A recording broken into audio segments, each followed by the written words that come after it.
में जो धांधली हुई है, पेपर लीक हुआ है, एक तरह से हमारी जो मौजूदा सरकार है उसका फेलियर है। एनटीए जो भ्रष्ट संस्था है उस पर जांच बैठाई जाए और एनटीए को खत्म किया जाए। सरकार में बैठे हुए लोग ही जो सरकार के लोग हैं वो अगर जांच करेंगे तो हमें पता है उनको क्लीन चिट दे दी जाएगी, जैसा कि हर बार किया जाता है। अब अगर यदि सरकार नहीं मान रही है और बच्चे इस बात पर अड़े हैं कि दोबारा एग्जाम होना चाहिए, तो ये मुझे लगता है कि वही किसान आंदोलन की तरह होगा। नमस्कार, आप देख रहे हैं महाखबर। मैं सुधाकर सिंह। देश भर में नीट और एनटीए को लेकर के धरना प्रदर्शन चालू है।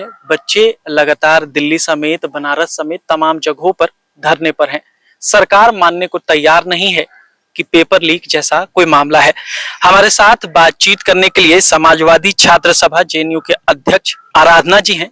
उनसे बातचीत करते हैं और समझने की कोशिश करते हैं कि ये जो तमाम मामला चल रहा है इसको कैसे देखती हैं। 24 लाख बच्चों के साथ ये समस्या है, 24 लाख बच्चों के भविष्य की ये बात है, उसको कैसे देखते हैं। तमाम मुद्दों पे बातचीत करेंगे।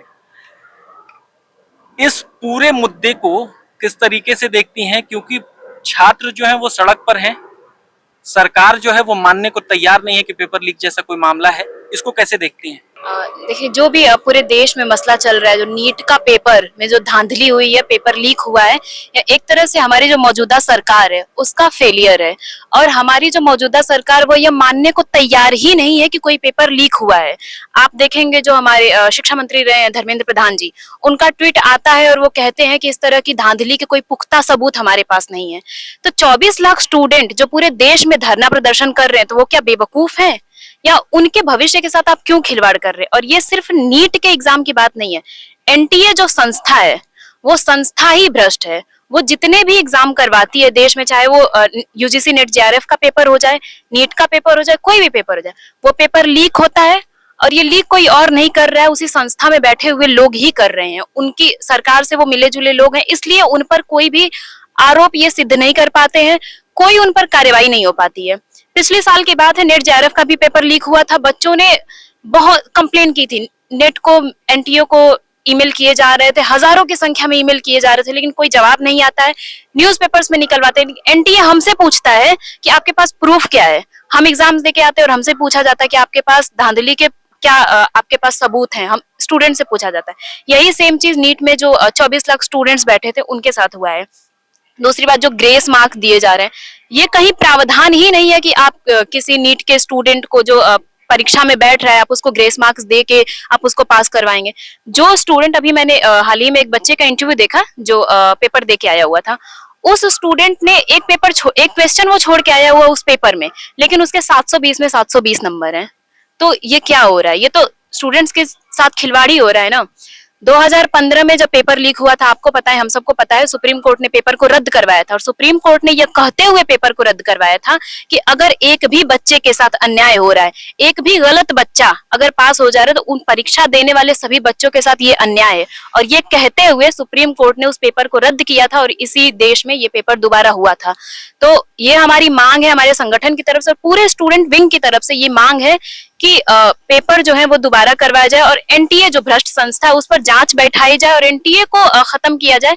पहले जो यूजीसी पेपर करवाता था, यूजीसी के थ्रू जो पेपर होते थे, वैसे व्यवस्था बनाई जाए।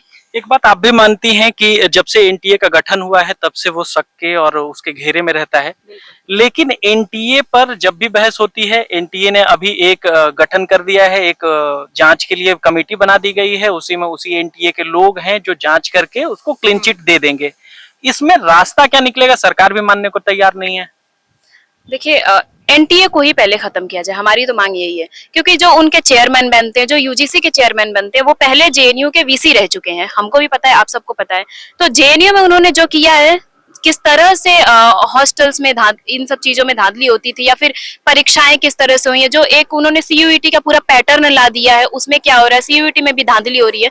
इवन उन्होंने जितने भी काम किए हैं, चाहे वो जेएनयू के वीसी रहते हुए काम किया या फिर यूजीसी का चेयरमैन रहते हुए उन्होंने काम किया है, उस हर एक काम पर संदिग्धता है।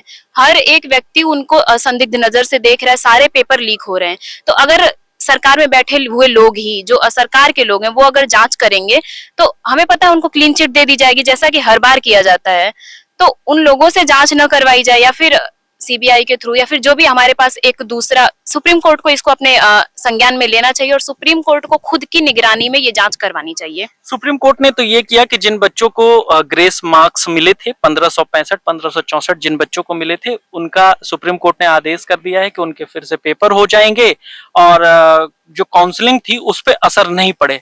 लेकिन मामला तो वहीं का वहीं रह गया, बच्चे आज भी कह रहे हैं कि ये फिर से परीक्षा हो। ये संघर्ष खत्म होता नहीं दिख रहा। देखिए जो ये नंबर है 1500 स्टूडेंट्स का, 1563 आई थिंक ये एग्जैक्ट नंबर है, तो ये उन स्टूडेंट का नंबर है जिन्होंने कंप्लेन किया है। लेकिन उन स्टूडेंट्स का क्या है जो कंप्लेन नहीं कर पाए हैं किसी कारणवश, हो सकता है वो गांव में रह रहे हो या फिर उनके पास बहुत अधिक सुविधाएं ना हो, तो उन बच्चों का क्या? अगर आप सिर्फ 1500 स्टूडेंट्स का दोबारा एग्जाम करवा रहे हो तो भी तो उन बच्चों के साथ आप अन्याय ही कर रहे हो ना। तो ये पूरे एग्जाम को री एग्जाम करवाना चाहिए और जो अभी पेपर कंडक्ट हुआ है उसको कैंसिल कर देना चाहिए। सरकार मानने को तैयार नहीं है, बच्चे मानने को तैयार नहीं है, साल ये धीरे धीरे निकल रहा है, रास्ता कहां से निकलेगा कोई मानने को तैयार नहीं है। सरकार भी अपने जगह पे है, कह रही है पेपर लीक नहीं हुआ, बच्चे भी कह रहे हैं कि नहीं पेपर लीक नहीं हुआ तो हम भी धरने पर देंगे क्योंकि हम री एग्जामिनेशन चाहते हैं। रास्ता संघर्ष का बचता है तो क्या आंदोलन होगा पूरे देश में? अब अगर यदि सरकार नहीं मान रही है और बच्चे इस बात पर अड़े हैं कि दोबारा एग्जाम होना चाहिए, तो ये मुझे लगता है कि वही किसान आंदोलन की तरह होगा। बच्चे सड़कों पर उतरेंगे, पूरा स्टूडेंट विंग, पूरी स्टूडेंट कम्युनिटी सड़कों पर उतरेगी अगर सरकार नहीं माना और एग्जाम नहीं करवाया तो। और पुनः जैसे 3 मांगे किसान आंदोलन में सरकार ने वापस ली थी, ये मानते हुए कि हमसे गलती हो गई है। हो सकता है हमारा संघर्ष का रास्ता बड़ा हो, लेकिन हमें तो वही संघर्ष का ही रास्ता चुनना है, क्योंकि हमारी मौजूदा सरकार जिसे हमने चुन के बनाया है, प्रधानमंत्री, गृह मंत्री जो भी हैं, शिक्षा मंत्री, हमने चुना है, सरकार ने चुना है, स्टूडेंट्स ने चुना है, तो हम वापस धरने पर ही उतरेंगे। संघर्ष का ही रास्ता है, संघर्ष का ही रास्ता हमें हमारी जीत की तरफ ले जाएगा। किसान आंदोलन से सबक लेते हुए स्टूडेंट्स कम्युनिटी को सड़कों पर उतरना चाहिए। ये आराधना बता रही थी कि स्टूडेंट्स के पास सड़कों पर उतरने के अलावा कोई रास्ता नहीं बचता है, सरकार मानने को तैयार नहीं है। संघर्ष का रास्ता बस यही है कि पूरे देश में स्टूडेंट्स सड़कों पर उतरें, एनटीए के खिलाफ धरना करें, क्योंकि सरकार मानने को तैयार नहीं है। एनटीए लगातार संशय के घेरे में रही है, लेकिन एनटीए ने एक कमेटी बना ली है, कमेटी में अपने लोग हो गए हैं और उसको लाजमी सी बात है कि उसको बता दिया जाएगा कि ये सब कुछ ठीक ठाक था, कोई मामला नहीं है।